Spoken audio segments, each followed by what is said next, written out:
Kreu i Bashkimit Demokratik Zafir Berisha, duke folur për rolin e opozitës në punët e kuvendit të Prizrenit, tha se as që mund të bëhet fjalë se ekziston ndonjë gjë që mund të thuhet se opozita po e kryen funksionin e saj për të shërbyer interesave të atyre që i votuan dhe sipas tij, opozitë e pozit kanë formuar klane të caktuara që dëmtojnë Prizrenin dhe qytetarët e saj. Në komunën e Prizrenit përpos krimit të organizuar që ka përfshi partinë pushtet, në këtë rast Partinë Demokratike,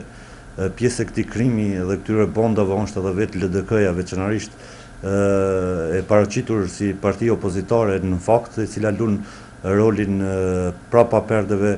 të partisë në pushtet. Prizreni asnjëherë nuk ka qenë që nga pas lufta në këtë situatë ku klanet mafioze janë bërë bashkë edhe pse bartin petkun e disa subjekteve politike. Prizreni nuk ka opozit ose ka opozit thonë ndryshe vetëm deklarative, po në veprim realisht edhe seanca fundit ka treguar se çfarë niveli janë. Me thonë drejtën, si Bashkim Demokratik vazhdimisht kemi marrë qëndrimet publike për gjitha rrjedhat, edhe për rrjedhën e seancës fundit, ku ne përmes qëndrimeve tona japim mendimin e vërtet të qytetarëve të Prizrenit. Me thonë drejtën, shpeshherë të bën kjo garnitur politike e qytetit të ndihesh keq që qytetari i Prizrenit. Të njëjtit mendim janë edhe drejtuesit e qendrës vetëvendosje të Prizrenit, të cilët sikurse edhe krerët të BD-s thonë se opozitë në kuvendin e Prizrenit nuk ka, duke potencuar faktin e disa vendimeve që janë marrë nga opozita, të cilat favorizuan edhe apetitet e opozitës e që në mas të madhe dëmtojnë interesat e qytetarëve. Kur flasim për opozitën në Prizren dhe logjikisht na shkon në mendje pra për subjektet politike të cilat aktualisht qëndrojnë në Asamblenë e Prizrenit dhe nga këto subjekte politike unë nuk e di se sa këta mund të quhen opozitar, sepse në asnjë moment nuk kemi vërejtur që këta opozitar mbrojnë interesat e qytetarëve të Prizrenit, zaten edhe pra votat edhe për atë qëllim kanë marrë. Ky grup opozitar ose këta opozitarë së bashku me opozitën nuk dallojnë shumë konceptualisht dhe kjo vre sidomos në pra legalizimin e krimit që kanë bërë së bashku me opozitën, e kanë fjalën konkretisht për domethënë ndërtimet pa leje dhe votimin e rregullorës që me një forme legalizon të gjitha këto ndërtime pa leje.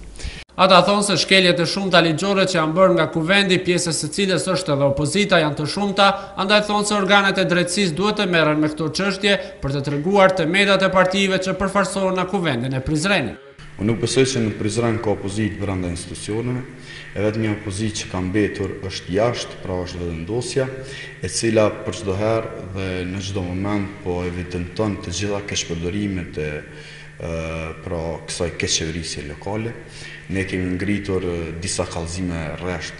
pra disa kallëzime penale, me që rast ja kemi lënë në dorë drejtësisë që të vendosë për këto raste, me qenë se edhe drejtësia deri tani ka heshtur dhe kjo na lënë pikpyetje se në këtë vend ka drejtësia apo jo. Po ashtu ne operojmë në sferën publike, pos konferencave tona të zakonshme, po ashtu të jashtëzakonshme, dhe kryesisht përmes aksioneve politike, përmes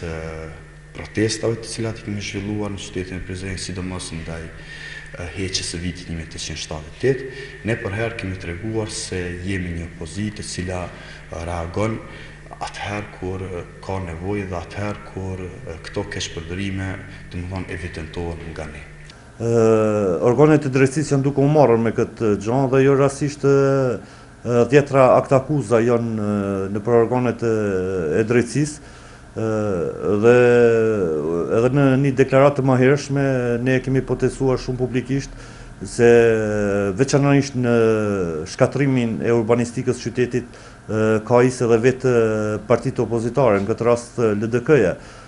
sepse komisioni profesional i Asamblesë qytetit domethënë përbohet për njerëz të cilët drejt për drejt janë të kyçur në këto ndërtime dhe unë nuk jam